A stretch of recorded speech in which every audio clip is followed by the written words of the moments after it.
Secularism is not one way, it has to B two way అని ఇవాళ పవన్ కళ్యాణ్ గారు చెప్పారు. Secularism is not one way, it's two way. I'm shooting this video on 24th of September. Tirupati లడ్డులో జరిగిన incident మనసులో తీసుకొని ఆయన 11 రోజులు ప్రాయశ్చిత దీక్ష మొదలు పెట్టారు కనకదుర్గ గుడిలో. ప్రాయశ్చిత దీక్ష ప్రారంభించింది 3వ రోజు.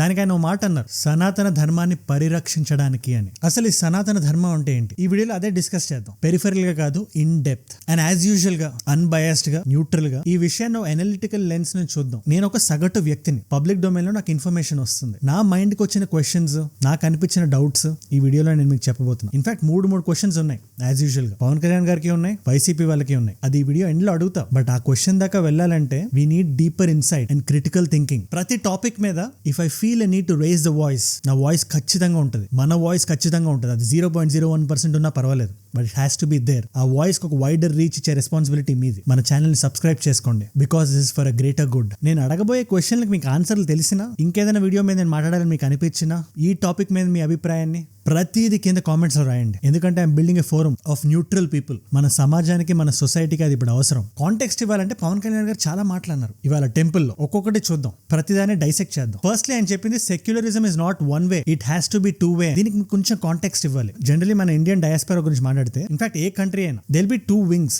రైట్ వింగ్, లెఫ్ట్ వింగ్ అని. Right wing people are more conservative, left wing people are more liberal. ఒక వ్యక్తి రైట్ వింగ్ గా లెఫ్ట్ వింగ్ గా అనడంలో అందులో పెద్ద తప్పేం లేదు, ఎవరు ఎక్కడైనా ఉండొచ్చు. బట్ ఎక్స్ట్రీమ్ రైట్ లోను ఎక్స్ట్రీమ్ లెఫ్ట్ లోనే ప్రాబ్లం ఉంది. వాళ్ళే కొంచెం ఎక్స్ట్రీమిస్టులు ఉంటారు. Think of it like a graph. Generally left wing లో ఉండే వాళ్ళు సెక్యులరిజం ని ఎక్కువ ప్రాపగేట్ చేస్తారు. అండ్ రైట్ వింగ్ లో ఉండే వాళ్ళ కంప్లైంట్ ఏంటంటే, మీరు సెక్యులరిజం ని పుష్ చేసినప్పుడు హిందువులకు ఎందుకు డిస్కౌంట్ ఇస్తారు, మాకేదైనా అయినప్పుడు దాన్ని క్వశ్చన్ చేస్తే దాన్ని తప్పని ఎందుకు అంటారు. ఇదే పవన్ కళ్యాణ్ గారు అన్న మాటకు అర్థం. అంటే ఒక మస్జిద్ గానీ, ఒక చర్చ్ గానీ ఇలాంటిది ఏదైనా జరిగినప్పుడు అందరం కలిసికట్టుగా రావాలని మీరే అంటారు.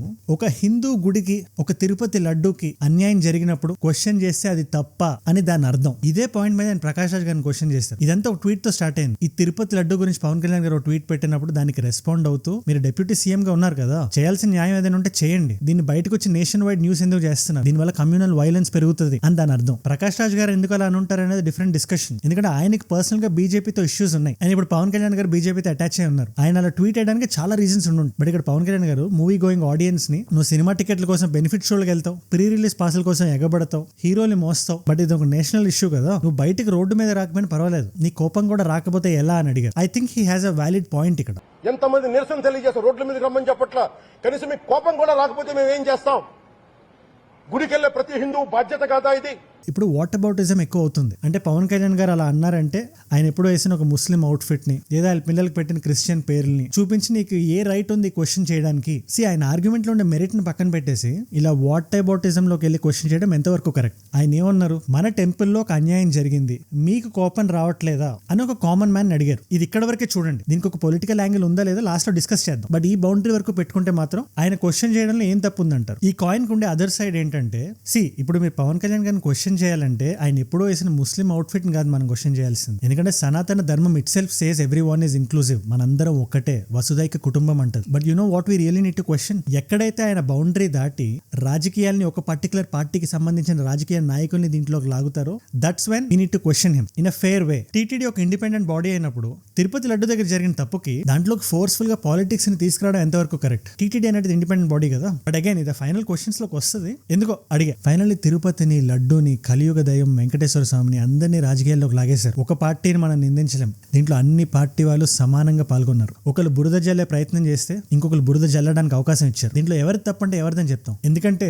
ఇదంతా జరిగిన తర్వాత ఇప్పుడు ఒక ఎస్ఐటీ ఉంటే బాగుంటది అని చంద్రబాబు నాయుడు గారు డెసిషన్ తీసుకున్నారు. ఇది పబ్లిక్ డొమైన్ లో న్యూస్ అంతా పెట్టిన తర్వాత. సుబ్రహ్మణ్య స్వామి గారని ఎక్స్ బీజేపీ ఎంపీ ఆయన కూడా చంద్రబాబు నాయుడు గారిని బ్లేమ్ చేస్తున్నారు, దీంట్లో ఎటువంటి నిజం లేదని. బట్ మన దగ్గర కాపీ ఉంది కదా, కాపీ, దాంట్లో సెఫానిఫికేషన్ వాల్యూ తప్పు ఉంది. ఇక్కడ ఇంకో ఆర్గ్యుమెంట్ ఏమొస్తుంది, దేర్ ఇస్ పాసిబుల్ అడల్టరేషన్, అంటే అది ఉందో లేదో తెలియదు కానీ ఉండే ఛాన్స్ ఉంది అంటున్నారు. ఇక్కడ నా పర్సనల్ టేక్ వచ్చి, మనం రెగ్యులర్ గా తినే ఫుడ్ దగ్గర, మనం వెళ్ళే హోటల్లోనో అలా వస్తే ఓకే, గుడిలో లక్షల మంది, కోట్ల మంది తినే ప్రసాదంలో అసలు possibility of having or not అనే క్వశ్చన్ కూడా ఎందుకు రావాలి? పర్ఫెక్షన్ ఎందుకు లేదు? ఈ కల్తీ జరగడానికి పాసిబిలిటీ అయినా వచ్చిందంటేనే దేర్ ఇస్ అ మిస్టేక్ అని నా మైండ్ లో ఉండే థాట్స్ అని పెట్టాను. అది హ్యాప్ హెజార్డ్ గా ఉన్నా కూడా I'm sure it's making sense. ఇప్పుడు కాంటెక్స్ట్ సెట్ అయింది కాబట్టి పవన్ కళ్యాణ్ గారికి నాకు 3 క్వశ్చన్స్ ఉన్నాయి. క్వశ్చన్ నెంబర్ 1, సార్ నాకు మీరంటే చాలా ఇష్టం, చాలా రెస్పెక్ట్, చాలా అభిమానం. కాకపోతే మీ ప్రీవియస్ ట్రాక్ రికార్డ్ తీసుకుంటే మీ డెసిషన్ మేకింగ్ లో మీ సిద్ధాంతం అనేది left leaning right leaning. This is not to offend any one. నాకు ఒక జెన్యూన్ క్వశ్చన్. ఎందుకంటే 2019 లో మీరు కమ్యూనిస్ట్ పార్టీస్ తో టైఅప్ అయినప్పుడు